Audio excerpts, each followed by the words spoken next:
Hello everyone, I'm Aggelos Kiayias, and this is one-shot signatures, applications, and design directions.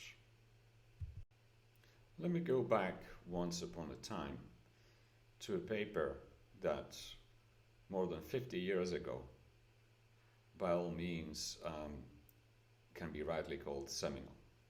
This is conjugate coding by Stephen Wisner. In that paper, you can trace the beginnings of quantum cryptography, but also, perhaps lesser known, is the second example that is given in that paper, which is about quantum money. The key idea is quite similar to those of you that know quantum key distribution, and it is about preparing a sequence of qubits that are prepared in different bases according to a secret mapping that is maintained by the bank. People can exchange these quantum tokens, but only the bank is capable of reading them properly. So, moving on, fast forward 50 years later to 2020, quantum information theory has flourished and to a large degree inspired by Wisner's seminal work, we have quantum key distribution, but also an array of other exciting developments such as Shor's algorithm, Grover's algorithm, public key quantum money, quantum lightning, and finally bringing me to the topic of this presentation, one-shot signatures. These are digital signatures that have a secret key that self-destructs after it is used just once. So what is one-shot signatures formally? The syntax of this primitive is that what you see on the slide. And I should mention that I'm going to use this color coding, blue for quantum and black for classical elements in the slide. So in a one-shot signature, we have a classical setup that produces a common reference string. We have a quantum key generation that produces a secret key, which is quantum, and a verification key, and a signing algorithm that, given that quantum secret key, produces a signature on a given message. Finally, the verifier, as usually in a digital signature, is capable of validating the validity of a message against the public key. The correctness is what you usually expect from a digital signature, and crucially we have the one-shot property, which at a high level says that the secret key can only be used to sign at most one single message, and the unforgeability property that given the verification key, now no quantum adversary can sign a message. So formally, unforgeability is quite simplified. Given the one-shot property, you can just look at the verification key and produce a forgery. After all, what we hope from the one-shot property is that no one, including the signer, is capable of producing two digital signatures. Then the one-shot property comes in an even simpler game where what happens is that the adversary, just knowing the common reference string, is capable of producing two valid message signature pairs. It's worth pointing out that the one-shot property is it's a very strong security property, and in fact, we would imply unforgeability. So just to see the point, consider that you have a forgery attacker that is given a verification key. It's possible to produce a valid message signature pair, as we described it in our forgery attack. Now, we can run the signing algorithm on the side of the challenger if you want. That will produce another signature, and we can choose a different message. So by correctness, this will give us 2 valid signatures, which of course means that the one-shot property has been violated. For this reason, it's sufficient for us to just produce, to just focus on the one-shot property. So let me give you some technical context about one-shot signatures, what brought us to the development of that primitive. So first of all, an important result of about 10 years ago was by Aronson and Cristiano, who gave a classical oracle-based construction for quantum money from hidden subspaces. Now, the key advance here was that this paves the way for publicly verifiable quantum money by the potential obfuscation of these oracles. In a completely different line of work, Abaenis, Rosmanis, and Unruh in 2014, they put forward what they called the pick one technique. And that was a method that could help argue insecurity of sigma protocols in the quantum setting. More on that in a moment. A few years later, Unruh in 2016 defined the concept of collapsing hash function or collapse binding hash functions in his effort to capture formally the required properties of a hash function in the post-quantum setting. And then last point in the context here I want to add is Xantri's result in 2019, which formulated what he called win-win results, where the non-collapsing property now seen from a positive light as a way to exploit and derive useful cryptographic primitives. In that case, the direction was in what he called quantum lightning. Speaking about hash functions and the collapsing property, it's interesting to consider here what you might call the quantum flavors of collision resistance. So starting with collision resistance, what we want is to be hard to find 2 different x0, x1 values that they're mapped on the same target by the hash function. Now, in the second level, you can think of another property that you might call unequivocal, which means that there is no efficient adversary can find a hash target y and a predicate q, so that later, given a bit b, it is possible to find a preimage x so that the predicate q is satisfied and the hash function maps x to y. Finally, a strengthening of that would be what you might call collapsing.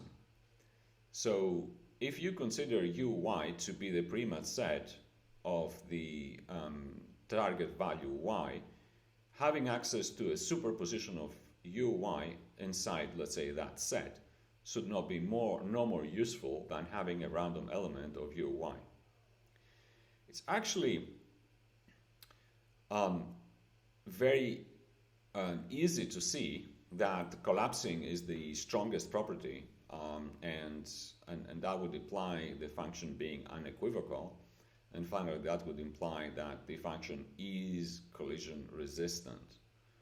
Nevertheless, the reverse implications are not obvious at all.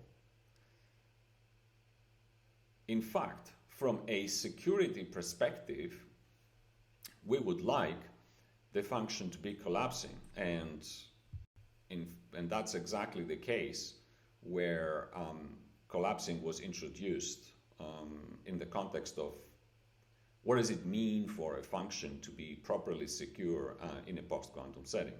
So non-collapse was viewed as a problem, and it is a problem indeed if one expects from a hash function to behave properly in the post-quantum setting. And by properly here, it would be behaving essentially in the way that hash functions, secure hash functions, do behave in the classical setting. So observe that in principle, it is possible for a function to be collision resistant and non-collapsing. For instance, due to no cloning, and despite the fact that there might be some uncertainty in the pre-image set in a superposition inside UY, it might be possible that this state cannot be used to produce two different pre-images of Y. So, nevertheless, despite the fact that collision resistance might be true in the post-quantum sense, there is a problem about this type of non-collapsing property, as it somehow suggests that the hashing is non-committing. But this also led to the so-called win-win results that formulated by Zandri.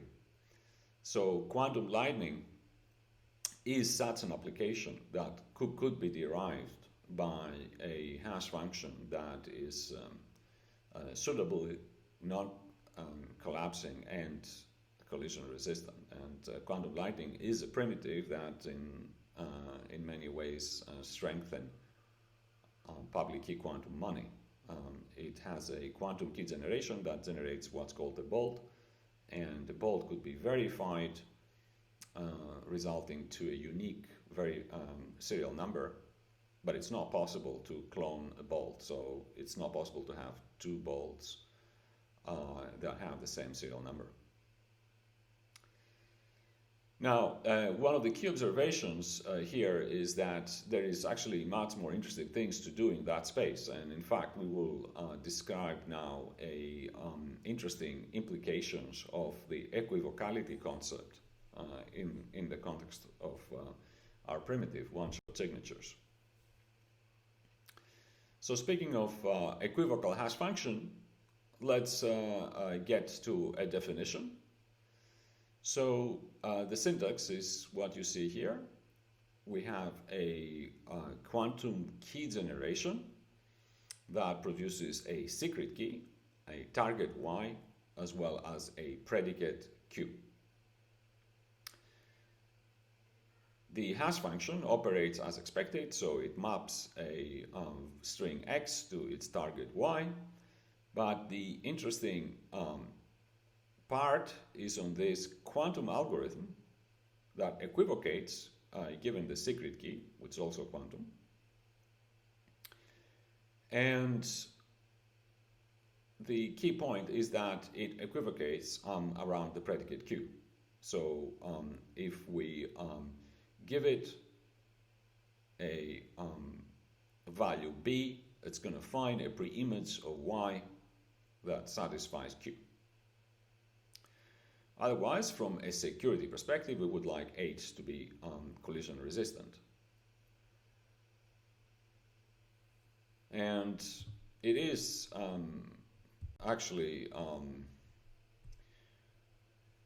quite straightforward that there is a connection here to the being one shot.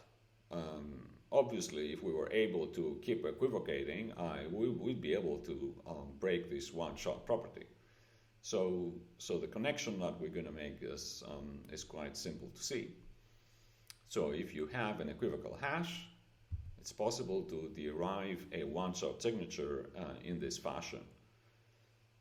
The signing key is exactly the signing key that is given as input to the equivocation algorithm. And then the verification key is the predicate Q as well as Y, the target against which we can equivocate. The signing algorithm is just the equivocation algorithm, and then what we need to verify then is just simply apply the hashing on the signature, which is X, and then making sure that the predicate matches the bit. Now observe that this will give us a signature for single bits. Another point that is worth making is that collision resistance is only needed around the predicate Q. So this means that if we're actually able to get collisions that do not split Q, so to speak, then that's actually not a problem from the security of one-shot signatures. Basically, this means that given a signature for 0, maybe you can find another signature for 0. But the key point is that we would like it to be infeasible to find two signatures for two different messages. And in that case, we have only two choices. So how do we construct equivocal hashing? So obviously, the challenging part, or one of the major challenges, let's say from a design perspective, is instantiating the equivocation algorithm. So it's an algorithmic design problem in the quantum setting. But of course, we would like to do that at the same time without making the function completely insecure, right? So we would like it to maintain some degree of collision resistance. So the inspiration here for the approach is that I will present to you. It comes from this so-called pick one trick from the Ambainis, Rosmanis, and Unruh work, where essentially is a type of adapted Grover search. Now, Grover's algorithm is one of the classical algorithms in quantum computing. And just as a reminder, it works in the following way. So you have a function that is defined on a space X, let's say outputs 1 bit, and you're looking to find an X value that satisfies f of X equals 1.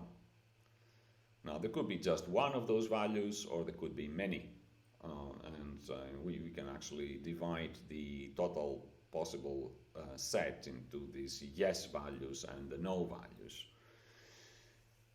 So the way the algorithm works is that we start with a superposition of all possible x's,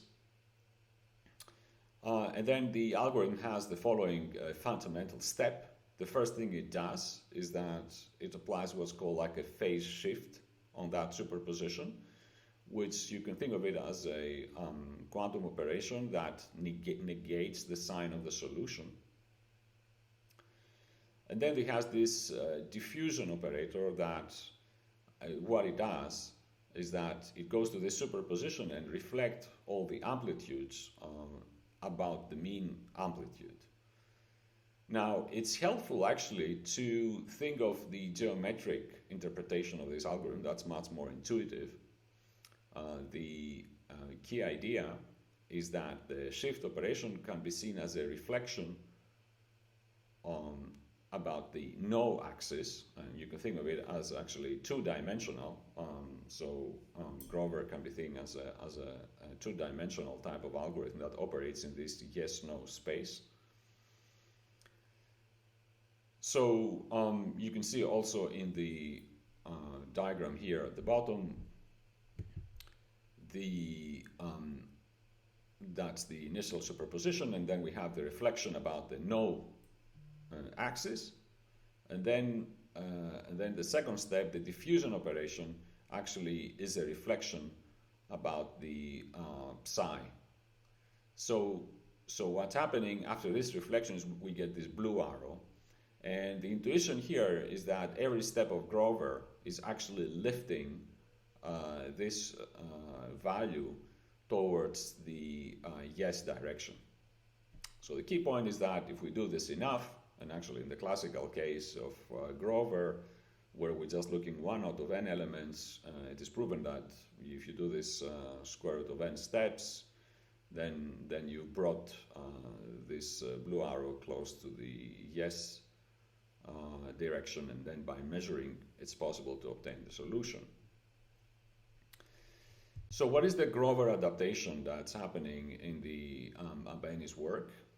They start with an arbitrary subset, and that's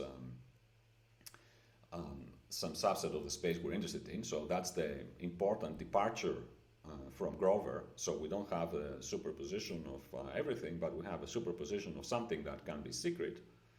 And our objective is to find an element that matches a given predicate Q. So obviously we cannot just run Grover because we are now inside this restricted space. But what they observe is that even though Grover just out of the box doesn't work, it's possible to have a relativized version with respect to some quantum oracles they define that help actually Grover go forward. So essentially they operate these reflections I mentioned using these oracles, and then they prove with just a little bit of work that Grover can actually give them what they need. So they actually go to this trouble because they want to establish an argument that there are some classical sigma protocols that are proof of knowledge, but they are impossible to extract from in the quantum sense. So there is basically a quantum prover that can be convincing, but it's just impossible to extract knowledge from that prover. And this fundamentally comes from this pick one technique. And now you might feel some connection to what I was saying earlier about one-shot signatures. If you think the prover here as the signer who is capable of producing like one signature but cannot produce two. That's also, this is fundamental actually in knowledge extraction, that two accepting conversations can be used to produce a witness. But now we're going to repurpose this idea to our setting for producing equivocal hashing. So the design approach is that our hash function is going to have input all n bit strings, and we're going to split them into a number of subsets. Our desired hash function basically is going to compress an n bit string to an n over 2 bit string. And the output of the hash function would be, let's say, the label of every one of these subsets. And the construction approach would be to generate the key is just going to be a superposition query of H to compute Y, and our secret key is going to be that superposition. We're going to set the predicate Q to be just the first bit of X, and then to equivocate, we're going to try to use this idea of adapting Grover to discover an X value that matches our bit that we want to equivocate, and of course the remaining pre-image of our Y value. Now, the challenge here is this adapted Grover uses quantum oracles to implement the reflections that are needed, which, that's okay if we were to make some, argument about the security of sigma protocols, but it's not at all okay here, where we want to move towards an actual instantiation of this hash function. So here is our construction from classical oracles based on this joint work with Amos, Georgiou, and Zantry in 2020. So the key observation is that we're gonna introduce some algebraic structure into these UY sets, basically these pre-mat sets of the hash function.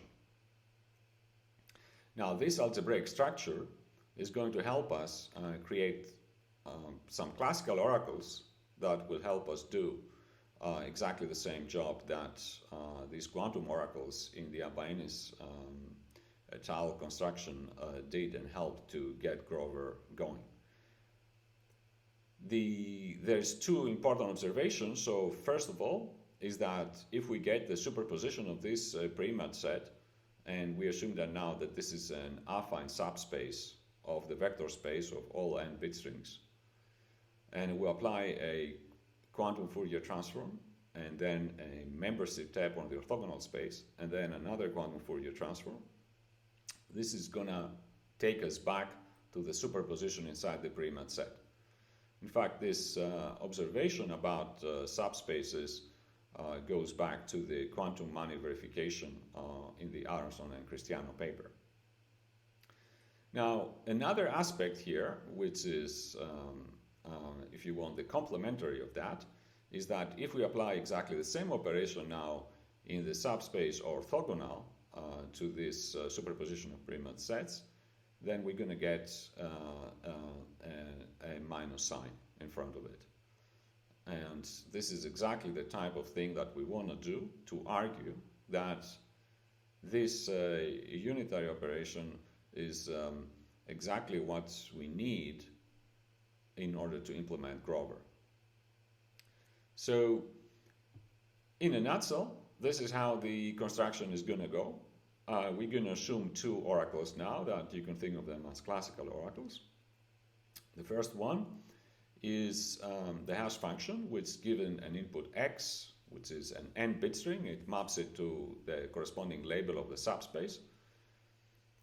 And then we have this orthogonal oracle, which is what we need in order to implement Grover, which given x and y, it will return accept or reject, depending on whether the x value is orthogonal to the subspace of the preimages of the target value y. Now, this is an oracle-based construction, so you have to now consider how everything works in this relativized sense. So the key generation will basically evaluate H on uniform superposition. Our secret key is going to be a superposition inside the pre-image set. Our output is going to be the value y, which we can measure and produce it as a string, so and a classical verifier can use it. And then our predicate q, around which we're going to equivocate, is just going to be the first bit of x. The equivocation algorithm is going to be this adapted Grover, but now using only the classical oracle. So that's the only thing we need about the function h. So to be clear, the algorithm of course is quantum, but the access, the information that we need about the hash function can be seen as a classical oracle. The total equivocation, the way it's going to work, is that it's going to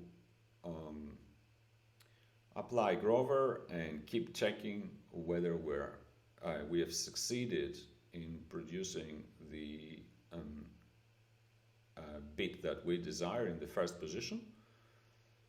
And it's possible to prove that a small number of queries would be needed, so small number of iterations would be needed in order to produce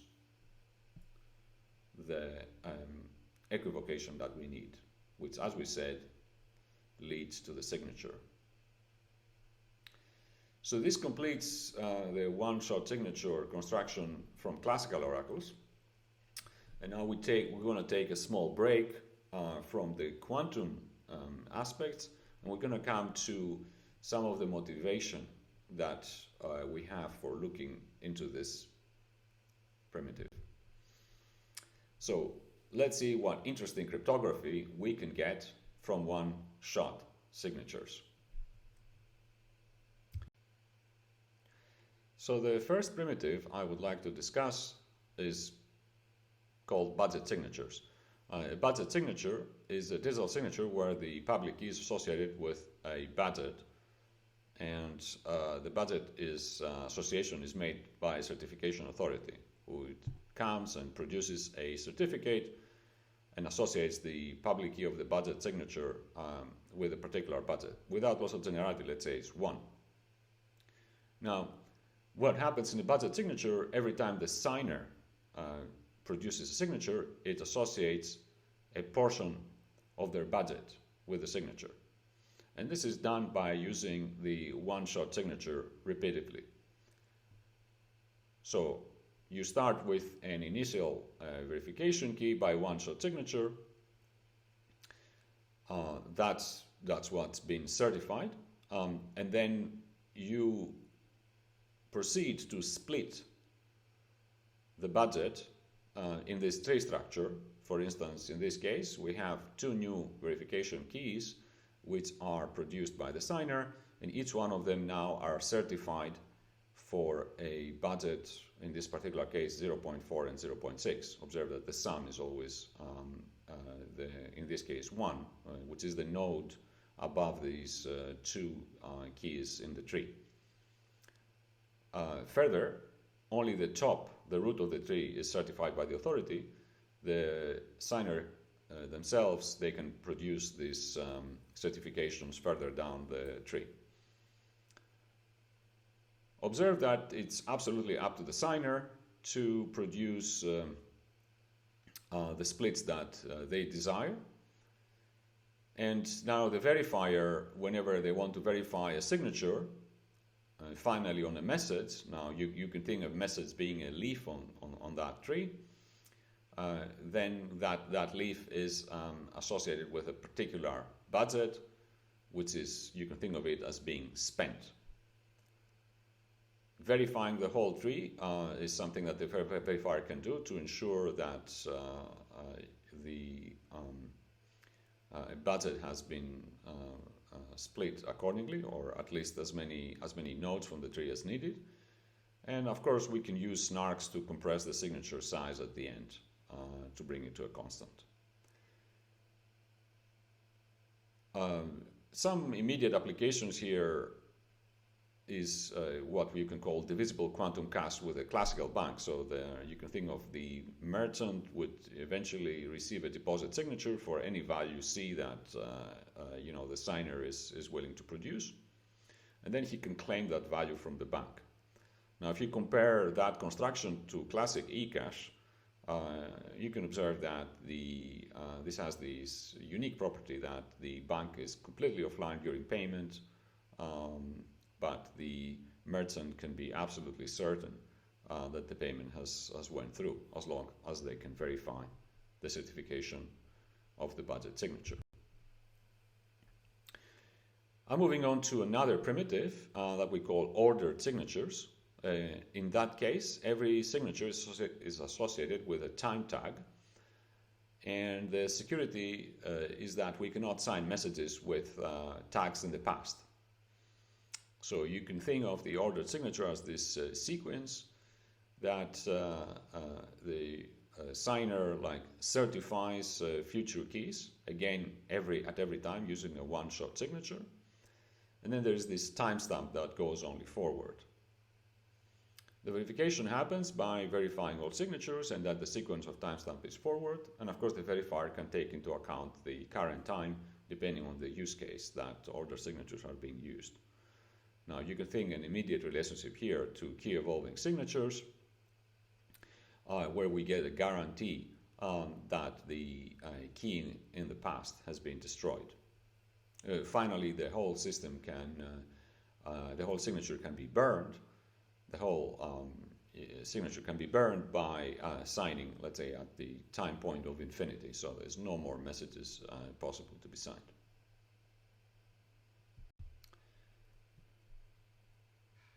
The final application is public coin proofs of quantumness. And essentially, this is a two-party protocol where the prover wishes to convince the verifier that is a quantum algorithm. And this is actually a simple scheme. Given one-shot signatures, the prover produces the verification key to the verifier. The verifier gives a random message to be signed, and the prover just produces a one-shot signature on that message. Observe that the proof of quantumness comes from the fact that if we have a classical prover that is convincing, then we could apply rewinding to get two messages, and that would break the one-shot security.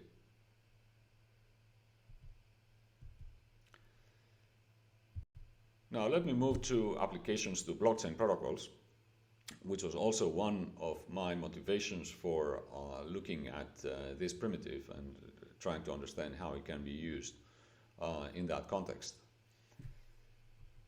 Just as a bit of a recall about how these protocols work, focusing on Nakamoto style, what we might call Nakamoto style ledger consensus, the participants continuously, what they do in this protocol, update their local state based on the best available chain of blocks that they see. They usually use a rule here, like longest chain rule or the heaviest weight rule. So they have a way of sorting out given chains. And then they attempt to produce the next block. And this is done via a lottery mechanism that is based on some resource that the participants possess. For example, it could be proof of work. The block contents are the transactions, and if a new block is found, it's disseminated immediately to the network. Now, the key properties of Nakamoto-style consensus is consistency, liveness. I mean, these are the two key properties of these ledger consensus protocols, where consistency means that essentially what is being built here inside this blockchain data structure is a history of transaction. And if you look at different participants in the network, they have a consistent view of that. They made so the view of one is a prefix of the view of another. And liveness says that as new transactions are being disseminated in the network, they are incorporated in that ledger. Finally, a third property, which is very interesting in these protocols, is this so-called self-healing property, where consistency, liveness hold if you have the right conditions in terms of the resources of the participants that follow the protocol. In particular, the adversary controls resources that are in the minority of total active resources. But if you have a violation of that rule, the protocol has the ability to self-heal after a certain period of time, which is proportional to the degree of the violation. Now, these Nakamoto-style consensus protocols, they have a number of, in the literature, there's been a number of different ways that we've observed, that we've discovered, let's say, and we are capable of implementing the resource. Computational power is the original one, the one proposed in Nakamoto, but this comes with the challenge of the electricity expenditure that comes with proof of work. So there's a number of different resources that has been considered, which is proof of space and proof of stake.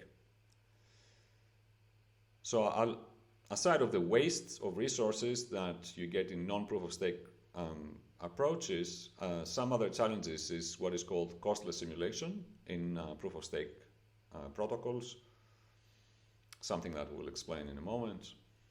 The long wait times to ensure settlement with high probability, and blockchain bloat, sometimes as it is called, that the fact that we have like the full nodes maintaining a large number of transactions, basically a transaction graph, in order to validate the protocol state. So the first application is what I call quantum Bitcoin with instant off-chain classical settlement. So this is essentially a combination of the one-shot signature idea with the Bitcoin blockchain. So the Bitcoin blockchain is being used only to record the mined Bitcoin, no transactions basically, or only we record the coin-based transactions.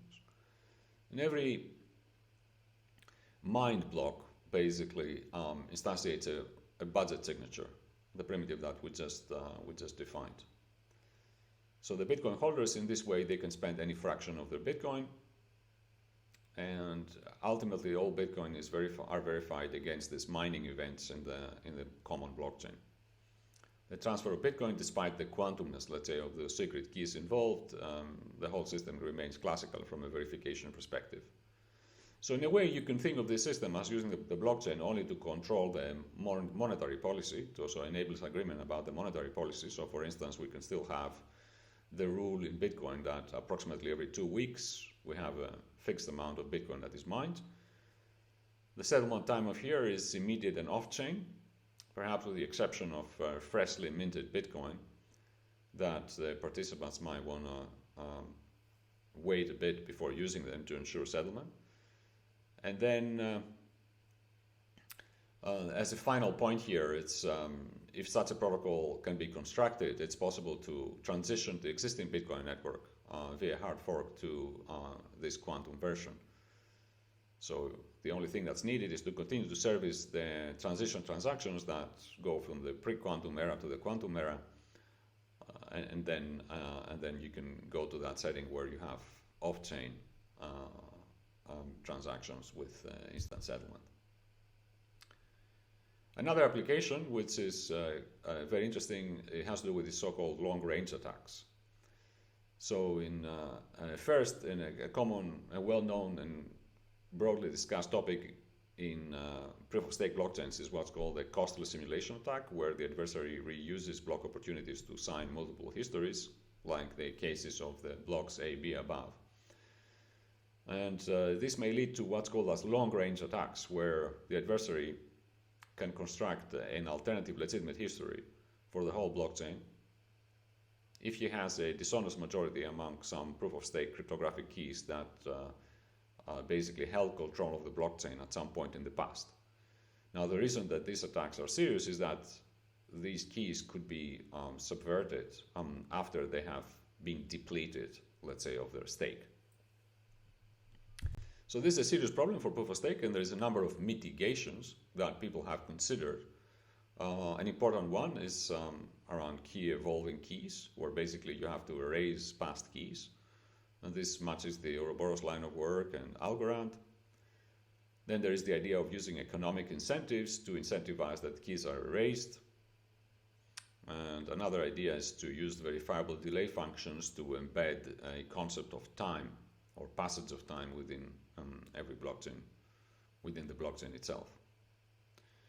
And finally, using the possibility of using more than one resource. So you might have stake, but you may also have transactions, which is in a way, for example, in some systems, undelegated stake to produce some type of checkpoint that could be used to help in the case of a long-range attack. So there's a number of mitigations, the summary here, but none of them is as comprehensively solving the problem as you get it in the proof of work case. The proof of work case is just infeasible to mount any attack of that type, given that costless simulation is just infeasible by nature of proof of work. So it doesn't take a lot of imagination to think that our concept of ordered signatures, thinking of them as key evolving signatures, is exactly what can be used to instantiate this quantum enhanced proof of stake blockchain. So basically, issuing a block means that we update the clock of every verification key with a current timestamp, and the one-shot property would ensure that the same key cannot sign a past time point, and hence all these long-range attacks would not be feasible. So now let's go back to quantum for a short discussion about what comes forward in terms of instantiating these concepts. So how can we find non-collapsing functions with good properties? So recall our construction is the one you see on the right of this slide here. And as you recall, we were supposed to produce this hash function. So by all means, this is a strange hash function, right? It's a hash function that produces the pre-image set of a target value is an affine subspace. So let's take here a first attempt. We pick a vector space that has dimension n minus t, where t is a parameter. And then what we try to do is that we take that vector space and we sort of copy paste it everywhere by offsetting it so that we cover the whole space. So certainly this gives us the structure we want. So this actually does the job from the Grover perspective. So we get what we need, but it's also insecure. And the reason that it's insecure is that we can actually mount a hidden subgroup type of attack. And it's actually quite simple. Like what the attacker would do is we calculate H in superposition and then apply a quantum Fourier transform and measure. This will give him the ability to sample vectors in the orthogonal space. Once they do this enough, they're gonna be able to calculate the hidden vector space S. And observe that this is an oracle attack. There's nothing to do actually with how we might be able to instantiate this as an actual, let's say, common reference string via. So here is what we can do better. We call this pseudorandom fractured subspaces. And it's based on a pseudorandom function and an invertible PRF. To define the hash, we compute for t steps the following. First, we get a vector, and this gives us, as with inner product with the input x, the first label. Then using that label, we get a second vector, and again another inner product. And then using these two labels, we get the third vector, and so forth. So repeating this t times is going to give us a label of length t, and in the end we return as the y output the invertible PRF applied on that label.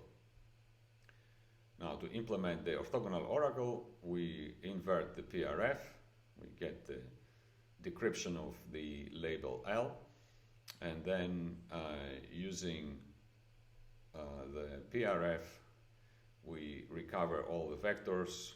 This determines the subspace, and now we can test for orthogonality.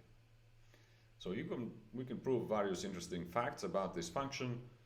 Classically behaves like a PRF, but not quantumly, obviously, and as expected, as we have this ability to do this orthogonal oracle and enables this Grover search. The dimension is of the affine subspaces is high with high probability. They are disjoint. They're mostly non-parallel, and they have a good split with respect to the first bit, as we want. And they have a fairly structured collisions. So in particular, we have a collision x and x prime. Then the difference of these two values is a pre-image of 0. So how do we instantiate then H and H orthogonal? We can just use indistinguishability obfuscation, and these obfuscated versions become part of the common reference string, and that's the candidate for one-shot signatures for one-bit messages. And of course, via parallel repetition, we can and post-quantum hashing, we can get arbitrary message length one-shot signature. As a final point for arguing security of these constructions, it's worth to consider more relaxed notions of one-shot signatures. And I'll give you here an example. What we call one-shot signatures with two-party classical key generation, which is basically the same primitive, but in key generation there is a classical party, let's call him T, who is trusted for the one-shot property. but doesn't have to be trusted for unforgeability. So it turns out that we're able to get a construction about this, for which security we can argue in a more sophisticated fashion. So the approach is to, I'm focusing here on the key generation between the key generation algorithm and the trusted party. The idea is that the trusted party gives a fully homomorphic encryption of a hidden subspace, and then this is transposed into a so-called hidden coset by the key generation algorithm. And then at the next step, we have a two-party computation that results in these obfuscations that you see at the bottom, which are these two membership tests. The key idea here is the first subcomponent is based on Shmueli's semi-quantum tokenized signatures, while the broader idea that you're able to sign this comes from the tokenized signatures concept from the Colandangelo, Liu, and Zandri paper. The key distinction here is that it's possible to put all that together along with post-quantum two-party computation to generate a one-shot signature with such a classical key generation that is held by the party T, which crucially is not trusted for unforgeability. Observe that the signature algorithm is very simple. We just apply quantum Fourier transform to sign the bit 1 on the hidden coset that is produced by the quantum fully homomorphic encryption on the key generation side. So let's wrap up with directions. We instantiate, the biggest direction is how to instantiate cubical hash functions. So we've seen here the idea of pseudo-random fractured subspaces and indistinguishability obfuscation. What are other options and other assumptions? For instance, there is knot theory that coming from the domain of quantum money from earlier work of Fari et al. 2012. Other approaches for one-shot signatures, we have this adaptation of Grover here with classical oracles and indistinguishability obfuscation.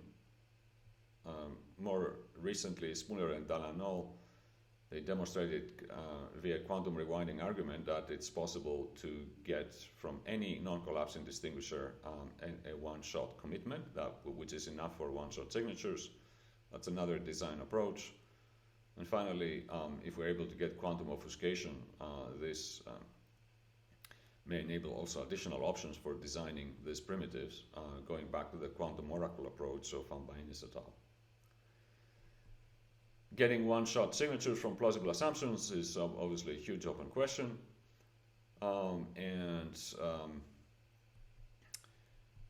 There is a question of whether and to what extent we can capitalize on properties of indistinguishability obfuscation to establish the security of allowing these oracles in obfuscated form. Finally, as I briefly showed in the last example, weaker forms of one-shot signatures that are still useful are worth exploring. So we had this quick example on two-party key generation. And it's interesting to explore other relaxations. So for example, like a public coin version. With this, I'll wrap up. Thank you very much for your attention, and I'm looking forward to questions and discussions that you may have about one-shot signatures, their applications, and design directions. Thank you.